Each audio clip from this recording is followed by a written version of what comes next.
Avinash institute of education में आप सभी का स्वागत है। मैं हूं अविनाश मिश्रा। आज के इस वीडियो में हम समझेंगे 1 मिलियन में कितना रुपए होता है या 1 बिलियन में कितना रुपए होता है। मैंने बहुत सारे स्टूडेंट से ये सवाल पूछा और एक सर्वे किया और उस सर्वे से मुझे पता चला कि काफ़ी लोगों को 1 मिलियन का मतलब नहीं पता है। तो इसलिए आज के इस वीडियो में हम समझेंगे कि 1 मिलियन और 1 बिलियन में कितना रुपए होता है। तो चलो लेक्चर शुरू करते हैं और समझते हैं। इस वीडियो में हम हिंदी में भी समझेंगे, अंकों में भी समझेंगे और अंग्रेजी में समझेंगे। तो चलो समझते हैं। सबसे पहले हम हिंदी में समझेंगे। हिंदी में इकाई कहा जाता है, इकाई, जिसे हम लोग अंकों में लिखते हैं 1 या 1। समझ में आ गया। और अंग्रेजी में इसे हम लोग यूनिट कहते हैं। इकाई को अंग्रेजी में क्या कहते हैं? यूनिट कहते हैं। फिर इसके बाद आता है दहाई। इकाई के बाद आता है दहाई, हिंदी में दहाई कहते हैं। और अंकों में इसे हम लोग 10 लिखते हैं, या तो आप 10 भी कह सकते हो। समझ में आ गया। यहाँ पे इंग्लिश में इसे हम लोग या अंग्रेजी में 10 लिखते हैं। उसके बाद आता है सैकड़ा। उसके बाद आता है सैकड़ा। सैकड़ा को हम लोग अंकों में 100 लिखते हैं, यानी 1 लिखने के बाद 2 जीरो लगाते हैं। और इसको हम लोग इंग्लिश में 100 कहते हैं। 100 को हम लोग इंग्लिश में क्या कहते हैं? 100 कहते हैं। फिर उसके बाद आता है हजार। हजार को हम लोग अंकों में 1 लिखने के बाद 3 जीरो लगा देते हैं, तो हो जाता है 1000। और इंग्लिश में इसे हम लोग 1000 कहते हैं, 1000 कहते हैं। उसके बाद आता है 10,000। 1000 के बाद हम लोग 10,000 कहते हैं, 10,000। और अंकों में इसे 10 लिखने के बाद 3 जीरो लगा देंगे, यानी कि 1 के बाद 4 जीरो होता है, तो हो जाता है 10,000। इंग्लिश में इसे 10,000 कहते हैं, 10,000 कहा जाता है। ठीक है। फिर उसके बाद 10,000 के बाद आता है लाख। 10,000 के बाद क्या आता है? लाख आता है। 1 लाख में जो होता है 5 जीरो होते हैं। समझ में आ गया। 1 लाख में 5 जीरो होते हैं। इसे इंग्लिश में हम लोग लाख भी कहते हैं, या तो लाख भी कहते हैं। समझ में आ गया। 1 लाख को क्या कहा जाता है? लाख भी कहा जाता है इंग्लिश में, और इसे लाख भी कहते हैं। लाख के बाद आता है 10 लाख। 10 लाख। 10 लाख कैसे लिखा जाता है? 6 जीरो होते हैं। 6 जीरो जब लिख देते हो तो ये हो जाता है आपका 10 लाख। समझ में आ गया। और 10 लाख को हम लोग इंग्लिश में 1 मिलियन कहते हैं। तो 1 मिलियन किसे कहा जाता है, यही आपको ध्यान देना है। 1 मिलियन का मतलब होता है 10 लाख। 10 लाख रहेगा तो उसे हम लोग क्या कहेंगे? 1 मिलियन कहते हैं। तो बहुत सारे लोगों को ये बात नहीं मालूम है कि 1 मिलियन होता कितना है। तो 1 मिलियन कितना होता है? 1 मिलियन का मतलब होता है 10 लाख। समझ में आ गया।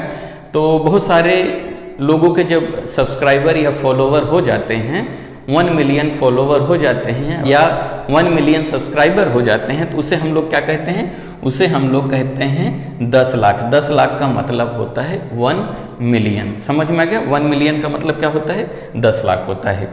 इसके बाद आएगा आपका करोड़। उसके बाद आता है करोड़। करोड़ कैसे लिखेंगे? 1 लिखने के बाद 7 जीरो। 1 लिखने के बाद अगर आप 7 जीरो लगा दोगे तो हो जाता है करोड़। करोड़ को हम लोग 10 मिलियन कहते हैं, नहीं तो करोड़ भी कहते हैं। समझ में आ गया। तो करोड़ को नंबर में कितना लिखा जाएगा? तो अगर आप अंकों में लिखोगे तो 1 लिखने के बाद 7 जीरो लगा देना है, नहीं तो आप इसे अंग्रेजी में 10 मिलियन भी कह सकते हो, नहीं तो 1 करोड़ भी कह सकते हो। समझ में आ गया। इंग्लिश में से 1 करोड़ कहा जाता है। 1 करोड़ के बाद क्या आएगा? 10 करोड़। समझ में आ गया। यानी कि 10 करोड़, 10 करोड़ आ गए।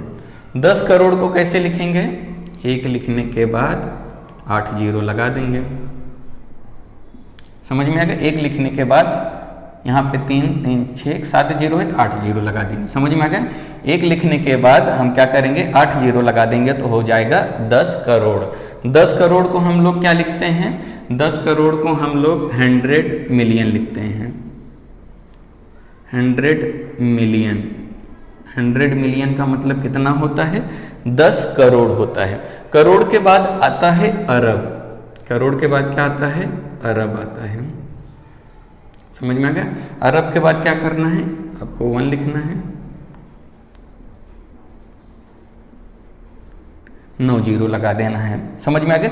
1 अरब में कितने जीरो होते हैं? 9 जीरो होते हैं। और 1 अरब को हम लोग क्या कहते हैं? 1 अरब को हम लोग 1000 मिलियन कहते हैं। 1000 मिलियन कहते हैं, नहीं तो इसे हम लोग बिलियन कहते हैं। अगर आप 1 बिलियन कह देते हो, 1 बिलियन अगर आप बोल देते हो तो आपका 1 अरब कंप्लीट हो जाता है। तो 1 मिलियन में कितना होता है? 10 लाख। 10 लाख का मतलब क्या होता है? 1 मिलियन होता है। समझ में आ गया? अब एक बात आपको यहाँ पे बहुत अच्छे से समझना है, यहाँ पे ध्यान दो। 100,000 रुपये मिला के अगर 100,000 रुपये होता है, यहाँ पे मैं लिख देता हूँ, ठीक है? अगर 100,000 रुपये होता है, 100,000 मिला के कितना बन जाता है? 1 लाख रुपए बन जाता है। समझ में आ गया? 100,000 मिला के 1 लाख रुपए बनता है। तो 1 लाख में कितने हजार होते हैं? 100,000 रुपये होते हैं। समझ में आ गया? और 100 लाख मिला के कितना बनता है? 1 करोड़ बनता है। 1 करोड़ बन जाता है। समझ में आ गया? 100 लाख मिला के कितना बनता है? 1 करोड़ बनता है। और 100 करोड़ रुपए, 100 करोड़ रुपए मिला के 1 अरब बन जाता है। ठीक है? 100 करोड़ रुपए मिला के कितना बन जाता है? 1 अरब बन जाता है। अगर यहाँ पे 10 लाख रहेगा तो 10 लाख को ही हम लोग 1 मिलियन कहते हैं। समझ में आ गए? और 1 अरब को हम लोग क्या कहते हैं? 1 बिलियन कहते हैं। मुझे यकीन है कि आपका सारा कॉन्सेप्ट क्लियर हो गया रहेगा। वीडियो कैसा लगा कमेंट करके ज़रूर बताइएगा। अगर अभी तक इस चैनल को आपने सब्सक्राइब नहीं किया तो कर लीजिए। वीडियो देखने के लिए धन्यवाद।